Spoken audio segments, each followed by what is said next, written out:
दोस्तों स्वागत है आपका बिहार न्यूज में। दोस्तों मैं हूं फिरदौस गनी और आप देख रहे हैं केडीबी लाइव। दोस्तों आज हो चुका है 12 सितंबर 2021। तो आज की बिहार की टॉप न्यूज लग रहे हैं आपके लिए। दोस्तों वीडियो स्टार्ट करने से पहले आपसे रिक्वेस्ट है, अगर आप नए हैं इस चैनल पर तो फिर इस चैनल को सब्सक्राइब करके बेल आइकन को भी प्रेस कर दीजिए और साथ में वीडियो को लाइक कर दीजिए, अपने दोस्तों के साथ शेयर भी कीजिए। तो चलिए दोस्तों स्टार्ट करते हैं आज की पूरे बिहार की टॉप न्यूज।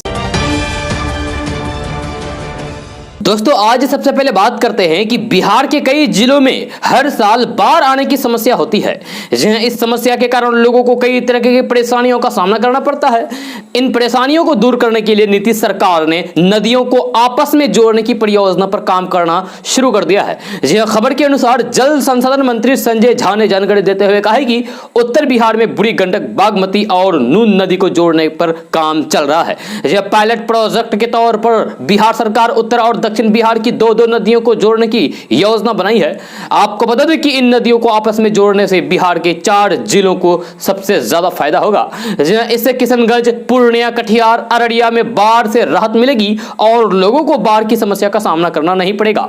यह बहुत जल्द इसका काम पूरा किया जाएगा। मिली जानकारी के अनुसार नदियों को जोड़ने से बाढ़ के प्रकोप को तो कम किया ही जाएगा, साथ ही साथ इससे सिंचाई में भी पानी का प्रयोग हो सकेगा। इससे लोगों को खेती करने में भी आसानी होगी। बहुत जल्द बिहार की अन्य नदियों को भी आपस में जोड़ा जाएगा। दोस्तों देश की राजधानी नई दिल्ली से एक बड़ी खबर सामने आ रही है। ताजा रिपोर्ट के मुताबिक दिल्ली से पटना के बीच भी बुलेट ट्रेन का परिचालन किया जाएगा। इसको लेकर तैयारियां चल रही है। बहुत जल्द केंद्र सरकार के द्वारा इसकी घोषणा की जा सकती है। खबर के अनुसार दिल्ली से वाराणसी बुलेट ट्रेन को पटना तक विस्तार दिया जा सकता है। इसको लेकर Bihar chamber of commerce and industries ने प्रधानमंत्री नरेंद्र मोदी और रेल मंत्री अश्विनी वैष्णव से आग्रह किया है कि प्रस्तावित दिल्ली से वाराणसी बुलेट ट्रेन का विस्तार पटना तक किया जाए। आपको बता दूं कि दिल्ली से वाराणसी तक बुलेट ट्रेन चलाने के प्रस्ताव पर कार्य हो रहा है, लेकिन केंद्र सरकार अगर Bihar chamber of commerce and industries के इस प्रस्ताव पर अपनी सहमति दे देती है तो फिर इसका परिचालन पटना तक किया जा सकता है। दोस्तों बिहार के मिडिल स्कूल में पढ़ाई करने वाले गरीब और मध्यम वर्ग के बच्चों के लिए अच्छी खबर सामने आई है। जी हाँ, ये बच्चे अब स्मार्ट क्लास में बड़ी स्क्रीन पर साइंस और मैथ की पढ़ाई करेंगे। शिक्षा विभाग की ओर से पहले चरण में 2739 मिडिल स्कूलों में स्मार्ट क्लास योजना को लागू करने की तैयारी की जा रही है। यह प्रत्येक स्कूल में स्मार्ट क्लास तैयार करने के लिए 2,40,000 रुपए खर्च होंगे। यहाँ शिक्षा मंत्री विजय कुमार चौधरी ने कहा है कि बच्चों को डिजिटल डिवाइस के माध्यम से गुणवत्तापूर्ण शिक्षा के लिए सरकार लगातार काम कर रही है। स्मार्ट क्लास में बच्चों को बड़ी स्क्रीन पर एजुकेशन 3D का प्रदर्शन करके उन्हें खेल खेल में पढ़ाया जाएगा। जब बच्चों के लिए डिजिटल शिक्षा मददगार साबित होगी, इससे उनका भविष्य भी उज्जवल होगा। दोस्तों एक लाइलाज बीमारी से जूझ रहे बिहार के अयास के लिए अब देश भर से मदद मिलने लगी है। इस दिशा में शुक्रवार को सोनी टीवी के शो कौन बनेगा करोड़पति में अयास के लिए विशेष एपिसोड प्रसारित किया गया, जिसमें एक्ट्रेस दीपिका पादुकोण और निर्देशक फराह खान की जोड़ी ने मासूम बच्चे के लिए 25 लाख रुपए की धनराशि जीती। जी हाँ, वहीं इस दौरान अयास की बीमारी की बात सुनकर अमिताभ बच्चन भी चकित रह गए और उन्होंने भी बच्चे के इलाज के लिए दान करने की घोषणा कर दी है। जी हाँ, हालांकि यह राशि कितनी होगी इसकी घोषणा उन्होंने नहीं की है। यह कौन बनेगा करोड़पति का 13वां सीजन सोनी टीवी पर चल रहा है। यह हर सप्ताह शुक्रवार को केबीसी के कुछ स्पेशल एपिसोड में सेलिब्रिटीज भी शिरकत करते हैं। शो में पहुंचने वाली मशहूर हस्तियां शो से जीती रकम खुद नहीं रखती बल्कि किसी चैरिटी को दे देती है। यह शुक्रवार को प्रसारित हुए एपिसोड में दीपिका पादुकोण और फराह खान कौन बनेगा करोड़पति का हिस्सा बनी। फराह खान ने यहां बिहार के 17 महीने के अयास नाम के बच्चे के लिए खेल रही थी। यह कार्यक्रम के दौरान फराह खान ने बताया है कि अयास SMA यानी कि स्पाइनल मस्कुलर एस्ट्रोफी नाम की बेहद रेयर और बेहद गंभीर बीमारी से ग्रसित हैं। इस बीमारी का सिर्फ एक ही इलाज है और बहुत महंगा इलाज है। एक इंजेक्शन आता है, इसका नाम है जोलग्रेशमा। जी हाँ, ये इस बीमारी की इकलौती दवा है। इस एक इंजेक्शन की कीमत है 16 करोड़ रुपए। इस इंजेक्शन को रिमिकल ड्रग के नाम से भी जाना जाता है। इस दौरान फराह खान और दीपिका पादुकोण ने कहा है कि अयास को बचाने के लिए हर प्रकार से मदद की जा रही है। कार्यक्रम के दौरान एक वीडियो फुटेज भी प्रसारित किया गया जिसमें अयास की मां ने उसकी बीमारी को लेकर बताया, जिसे सुनने के बाद अमिताभ बच्चन भी बच्चों को लेकर चिंतित नजर आए और उन्होंने कार्यक्रम के दौरान ही अयास के लिए दान करने की घोषणा कर दी है। हालांकि यह राशि कितनी होगी यानी कि यह दान कितना होगा, इस बात की जानकारी उन्होंने बाद में बताने की बात कही है। दोस्तों बिहार में हर साल बाढ़ के साथ ही सुखाड़ भी आता है। इस बार भी ये देखने को मिल रहा है, जबकि इस साल मानसून समय से पहले आया है और बिहार में सामान्य से अधिक बारिश हुई है। आधा से अधिक जिले इस बार बाढ़ की चपेट में रहा, तो कुछ जिले सुखाड़ की चपेट में आ गए। इसे लेकर कल शनिवार को सीएम नीतीश कुमार ने प्रभारी मंत्रियों को आवश्यक निर्देश दिए हैं। मिल रही जानकारी के अनुसार बाढ़ और सुखाड़ को लेकर सीएम नीतीश कुमार ने प्रभारी मंत्रियों को बड़ी जिम्मेदारी सौंपी है। उन्होंने प्रभारी मंत्रियों को जिलों के भ्रमण का निर्देश दिया है। ये मंत्री 14 और 15 सितंबर को अपने अपने जिलों का दौरा करेंगे। इस दौरान जिलों में क्या स्थिति है, बाढ़ और सुखाड़ वाले कौन कौन से जिले हैं, जिलों का जायजा लेने के बाद वे अपनी रिपोर्ट आपदा विभाग को सौंपेंगे। इसके बाद रिपोर्ट पर सीएम नीतीश कुमार के साथ मीटिंग होगी। आपको बता दें कि उत्तर और पूर्व बिहार के दर्जन भर नदियां उफान पर थी। इससे सैकड़ों गांव बाढ़ की चपेट में आ गए थे। लगभग 20 जिले बाढ़ प्रभावित हो गए थे। गंगा का भी जलस्तर बढ़ गया था। बक्सर से लेकर भागलपुर तक गंगा तट वाले शहरों को प्रभावित किया। लेकिन दूसरी ओर मध्य बिहार में कई जिले सुखाड़ की चपेट में आ गए थे। दोस्तों बिहार में कोरोना और वायरल बुखार के बाद अब एक नई बीमारी ने पैर पसारना शुरू कर दिया है और यह बीमारी है स्वाइन फ्लू। जी हां, बिहार में स्वाइन फ्लू अब पांव पसारने लगा है। इस बीमारी ने वायरल बुखार और कोरोना और डेंगू के बीच दबे पांव पटना में भी दस्तक दे दी है। 2 दिनों में स्वाइन फ्लू के 4 मरीजों की पुष्टि हो गई है। इसे लेकर स्वास्थ्य विभाग भी अलर्ट मोड में आ गया है। मुख्यमंत्री नीतीश कुमार भी स्वास्थ्य विभाग के साथ बैठक की। मिल रही जानकारी के अनुसार स्वाइन फ्लू के मरीज के बढ़ने से स्वास्थ्य विभाग में भी हड़कंप मच गया है। दोस्तों देश से आए दिन तरह तरह के मामले सामने आते रहते हैं। इस बीच बिहार की राजधानी पटना में पोस्टर लगाकर किडनी बेचने का एक हैरत अंगेज मामला सामने आया है। जी हां, एक शख्स पटना की सड़कों पर अपनी किडनी बेचने के लिए हाथों में पोस्टर लेकर घूम रहा है तथा किडनी ले लो की आवाज लगा रहा है। जी हां, शख्स ने इसके लिए अपने ससुराल वालों पर आरोप लगाया है। जी हां, शख्स का आरोप है कि ससुराल वाले उसे 5 साल से उसकी बीवी से मिलने नहीं दे रहे हैं, जिससे वह परेशान हो गया है। जी हां, किडनी बेचने से जो रुपए प्राप्त होंगे उसे ससुराल वालों को देकर अपनी बीवी से मुलाकात करेगा। इस शख्स ने यह भी चेतावनी दी है कि यदि इससे भी परेशानी का समाधान नहीं हुआ तो फिर वह अपनी जान दे देगा। जी हां, पोस्टर लगाकर किडनी बेचने का देश में यह पहला मामला है। जी हां, युवक पोस्टर पर बड़े बड़े अक्षरों में लिखा है कि बीवी से मिलने के लिए यह किडनी बिकाऊ है।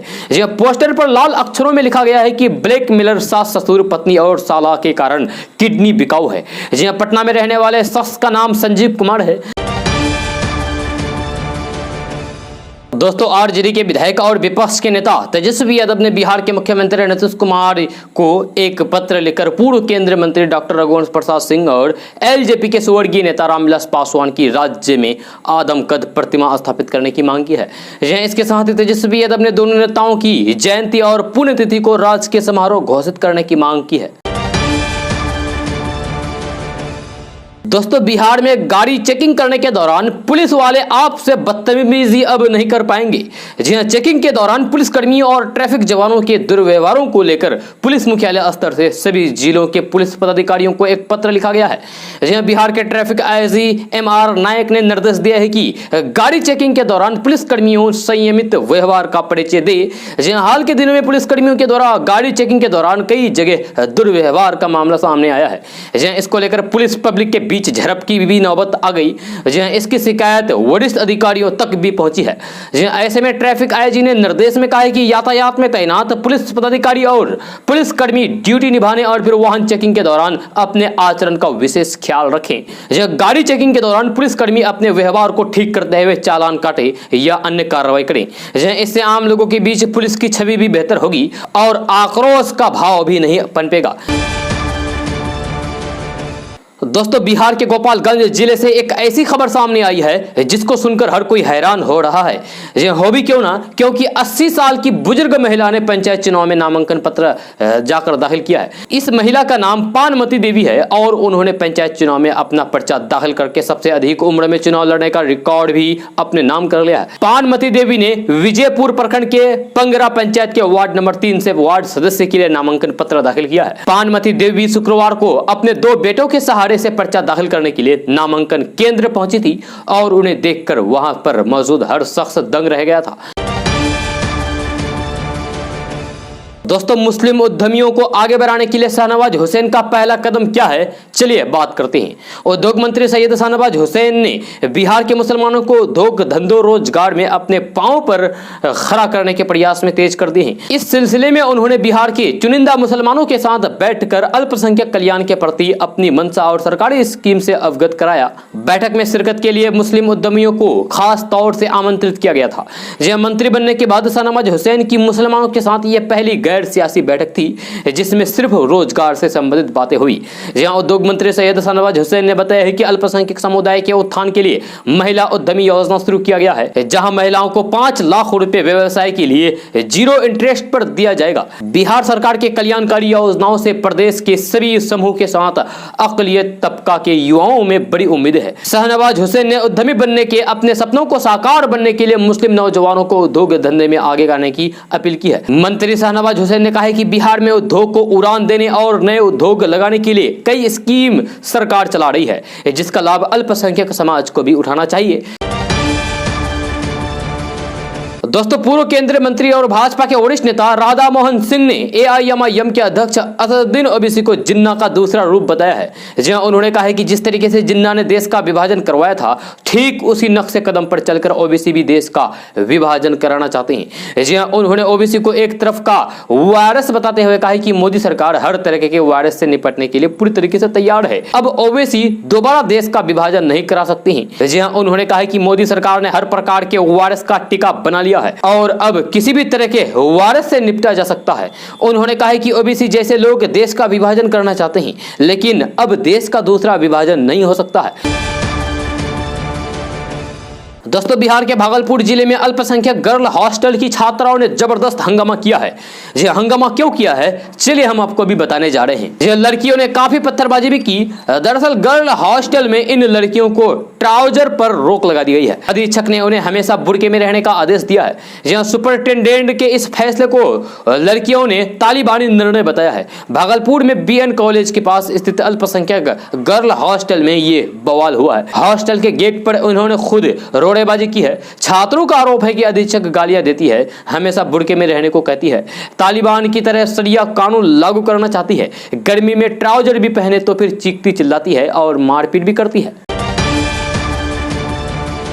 दोस्तों इस वक्त तेजी से लोग कारोबार की ओर बढ़ रहे हैं। यहां तक कि काफी लोगों ने अपनी अच्छी खासी नौकरी तक छोड़कर बिजनेस के काम में लग गए हैं।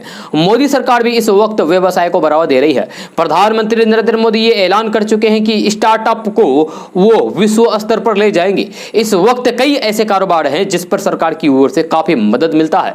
जहां सरकार लोगों को बिजनेस शुरू करने के लिए सस्ता लोन दे रही है, जहां इससे आप अपना डेयरी बिजनेस शुरू कर सकते हैं। सरकार ने पशुपालन को लेकर काफी बढ़ावा दिया है, जिसको लेकर कई योजनाएं भी शुरू की गई है। ऐसे में डेयरी का बिजनेस सबसे बेस्ट माना जा रहा है, जिससे लोगों की उम्मीद इस कारोबार को और बढ़ाने की हो जाएगी। डेयरी का काम आप छोटे से लेकर बड़ी रकम लगाकर भी कर सकते हैं। इसके लिए आपको गाय और भैंस चाहिए होगी, जिससे दूध का काम शुरू किया जाए। आपको बता दें कि मोदी सरकार की ओर से डेयरी एंटरप्रेन्योर डेवलपमेंट स्कीम चलाई जा रही है, जिसके तहत पशुपालन करने वाले व्यक्ति को कुल प्रोजेक्ट लगाकर 33% तक की सब्सिडी मुहैया कराई जाती है। दोस्तों AIMIM के प्रमुख असदुद्दीन ओवैसी के खिलाफ बाराबंकी में मामला दर्ज हुआ है। जी हाँ, दरअसल ओबीसी के खिलाफ ये मामला एक कार्यक्रम में कोविड-19 दिशा निर्देशों का उल्लंघन और सांप्रदायिक सौहार्द बिगाड़ने के आरोप में दायर हुआ है। हालांकि अब इसे लेकर एक अभिनेता ने अपनी प्रतिक्रिया दी है। दरअसल कमाल आर खान यानी कि KRK ने हाल ही में एक ट्वीट किया है और ट्वीट करते हुए कहा है कि ओबीसी के खिलाफ सिर्फ मामले ही दर्ज होते हैं, कभी गिरफ्तारी नहीं होती है। केवल यही नहीं बल्कि KRK ने यह भी दावा कर दिया है कि ओबीसी की गिरफ्तारी सिर्फ इसलिए नहीं होती है क्योंकि सरकार ही उनकी है। दोस्तों बिहार में आपने अब तक 4 लेन या फिर 6 लेन की सड़क देखी होगी, लेकिन अब 8 लेन की सड़क भी देखेंगे। राजधानी पटना में बनने वाली इस सड़क का काम पूरा होने पर है। जहां 90% काम पूरा हो चुका है, कुछ बातें हैं इसीलिए 10% काम रुका हुआ है।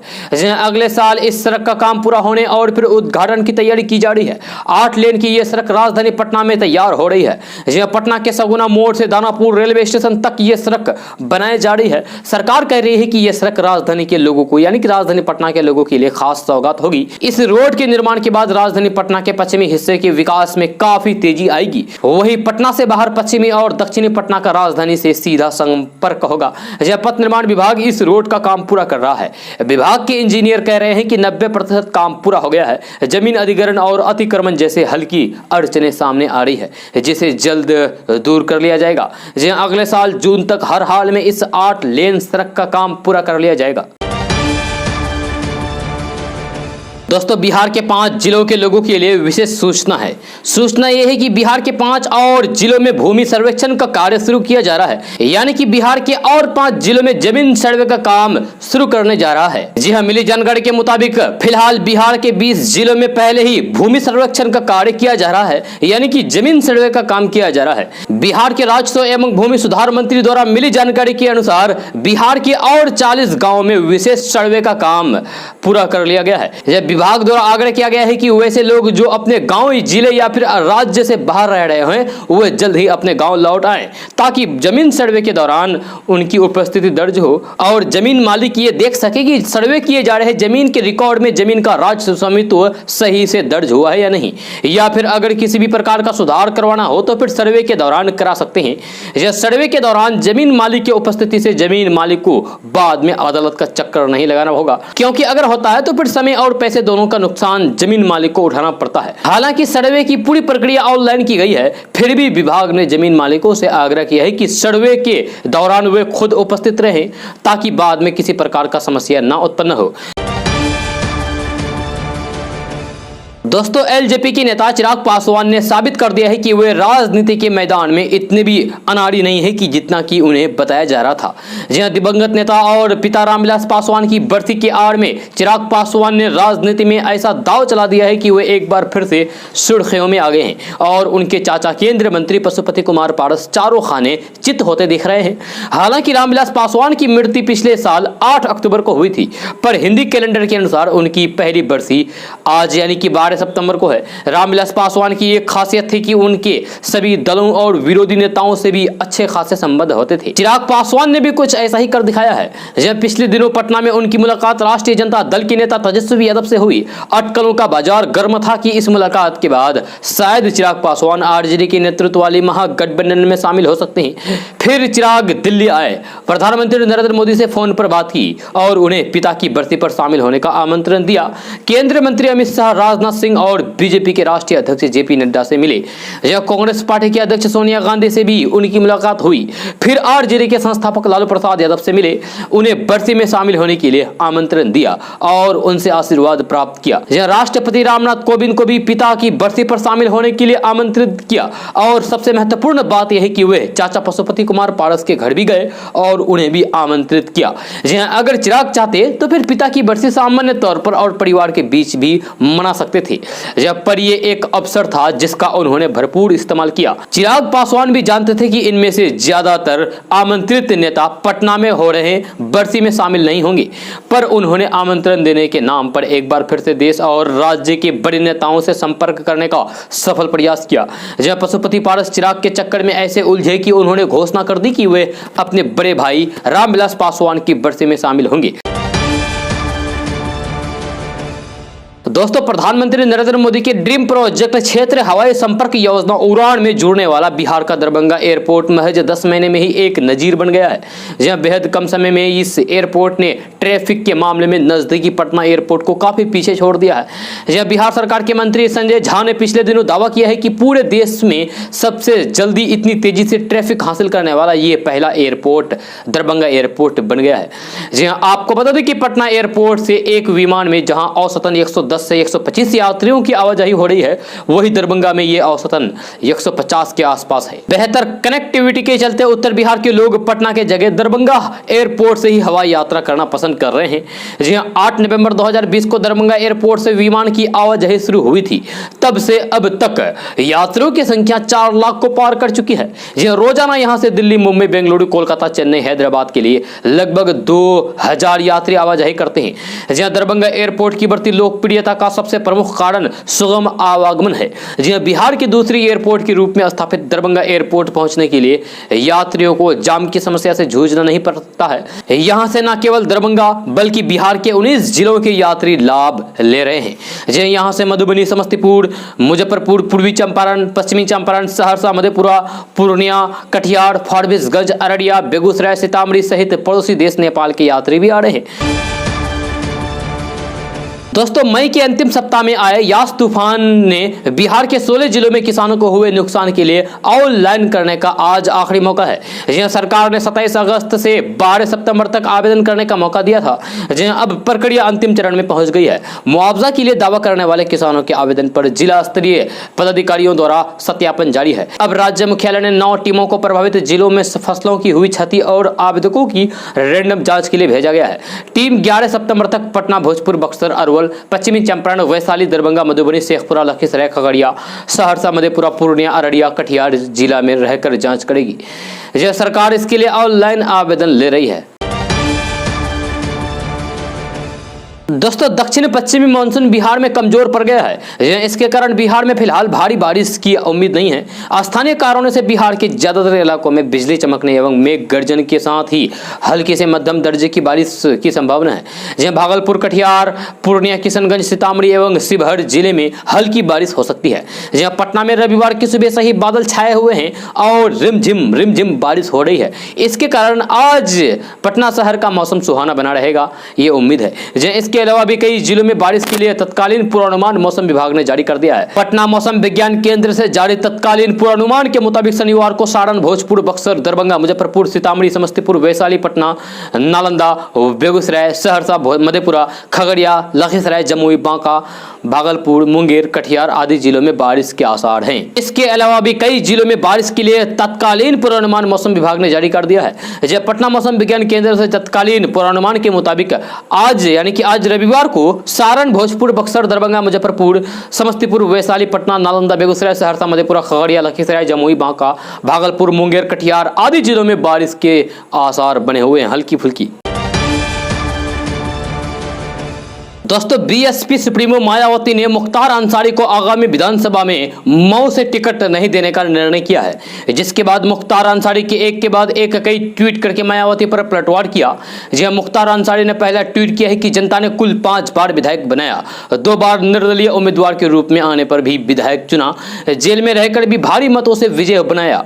हमारी ताकत कोई सियासी पार्टी नहीं है, हमारी जनता है जो हमारी और हम जनता के हैं। इसके बाद उनके एक अन्य ट्वीट में लिखा गया है कि हमें गर्व है इस बात का भी कि कभी हम केवल एक ही जाति या फिर किसी एक धर्म का वोट पाकर नहीं जीते, बल्कि जनता की मोहब्बतों ने बीच में आने वाली जाति और धर्म की दीवारों को तोड़कर हमें वोट देते आए हैं, क्योंकि हमारा और जनता का रिश्ता प्रेम है, भाईचारा और सौहार्द का है। जी हाँ, अगले ट्वीट में मुख्तार अंसारी ने लिखा है कि हमारी ताकत हमेशा से ही आम जनता, समाज का शोषित वंचित तबका का रहा है। हमने जेल में रहने के दौरान भी अपनों का साथ कभी नहीं छोड़ा, ना उन्हें तनहा महसूस होने दिया। यही वजह है कि जनता हमें लगातार अपना नेतृत्व सौंपती आई है। किसी सत्ताधारी दल के विधायक और फिर हमारे कार्यों को माप कर देखिएगा। मुख्तार अंसारी ने जेल में रहते हुए 2007, 2012 और 2017 का चुनाव जीता। जेल से बाहर रहकर भी उसने 1996 और 2002 का चुनाव अपने नाम किया। दोस्तों, बिहार में बिहार सरकार सिर्फ हवाई घोषणा करती है, लेकिन वास्तविकता से उनका कोई मतलब नहीं होता है। फिर चाहे वह किसी भी क्षेत्र से जुड़ा है। जहां उन्होंने स्वास्थ्य क्षेत्र में सुधार का दावा किया, हकीकत सबके सामने है। शिक्षा व्यवस्था को बेहतर करने की बात करते हैं। आज शिक्षा की हालात क्या है सब जानते हैं, यह भी बिहार की जनता को पता है। जहां वे कानून व्यवस्था में सुधार की बात करते हैं, लेकिन हर दिन हत्या, लूट और कई जैसे जघन्य अपराध सामने आते रहते हैं। यही सच्चाई है, यह कहना है आरजेडी के प्रवक्ता मृत्युंजय तिवारी का। मृत्युंजय तिवारी ने इस दौरान बिहार के स्वास्थ्य व्यवस्था पर सवाल उठाते हुए कहा कि दूसरे लहर में सरकार की नाकामी सामने आ चुकी है। कई राज्य तीसरी लहर की चपेट में आ चुके हैं, लेकिन सरकार अभी इसको लेकर ज्यादा गंभीर नजर नहीं आ रही है। अगर सरकार अब भी सावधान नहीं हुई तो फिर जो परिणाम दूसरी लहर में सामने आया था, वही परिणाम हो सकता है कि तीसरी लहर में भी आ जाए। आरजेडी प्रवक्ता मृत्युंजय तिवारी ने कहा कि सरकार सभी विधायकों के फंड रख लिए, लेकिन इसके बाद भी अस्पतालों की हालात वैसे ही बनी हुई है। मरीजों को ना तो बेड मिल रहा है और ना ही दवाएं उपलब्ध हो पा रही है। जब बिहार में 31 अगस्त तक सभी जिलों में ऑक्सीजन प्लांट लगाने का निर्देश दिए गए थे, लेकिन अभी तक कई जिलों में ऑक्सीजन प्लांट शुरू ही नहीं हो सके हैं। ऐसे में सरकार कैसे तीसरी लहर से निपटेगी, यह कहना मुश्किल है। सरकार को चाहिए कि घोषणाओं की जगह अब लोगों की जान बचाने के लिए स्वास्थ्य व्यवस्था पर जोर देनी चाहिए। दोस्तों, AIMIM के अध्यक्ष असदुद्दीन ओवैसी की मुसीबतें कम होने का नाम नहीं ले रही है। जो गुरुवार को बाराबांकी में की गई जनसभा उन्हें लगातार विवादों में फंसा रही है। जहां अब ओवैसी और उनके इवेंट ऑर्गेनाइजेशन के खिलाफ मामला दर्ज किया गया है, जहां क्योंकि उनकी तरफ से राष्ट्रीय ध्वज का अपमान हुआ है। जहां उनकी जनसभा में मंच पर तिरंगा फहराने के बजाय लपेटा गया है, जैसे कि आप अपने मोबाइल स्क्रीन पर तस्वीर देख रहे हैं, जो राष्ट्र ध्वज का अपमान है। जहां आपको बता दें कि असदुद्दीन ओवैसी और आयोजक मंडल के खिलाफ गुरुवार की रात नगर कोतवाली में मुकदमा दायर किया गया था। सोशल मीडिया पर वायरल हो रहे फोटो का संज्ञान लेकर पुलिस अब इसमें राष्ट्रीय गौरव अपमान निवारण अधिनियम 1971 की धारा को 2 को भी बढ़ा दिया गया है। दोस्तों, मध्य प्रदेश के सीएम शिवराज सिंह चौहान की एक तस्वीर सोशल मीडिया पर तेजी से वायरल हो रही है, जिसमें वे संगमरमर के 2 बड़े बड़े पत्थरों पर खड़े होकर एक पौधे को पानी देते नजर आ रहे हैं। यह खास बात है कि इस दौरान एक व्यक्ति उनके ऊपर छाता खोलकर पकड़े हुए हैं, यह ताकि बारिश के पानी से सीएम को बचाया जा सके। यह सीएम शिवराज सिंह चौहान की इस तस्वीर को कांग्रेस ने शेयर किया है और तर्ज कसते हुए लिखा है कि विहंगम दृश्य। इसके बाद उनके इस ट्वीट पर कई तरह के कमेंट भी आए हैं। वही कांग्रेस नेता नरेंद्र सलूजा ने सीएम की तस्वीर शेयर की और लिखा है कि माटी के लाल किसान पुत्र शिवराज जी का गीली मिट्टी पर महंगा पत्थर बिछाकर बरसात में छाता लगाकर पौधे को पानी डालते हुए विहंगम दृश्य।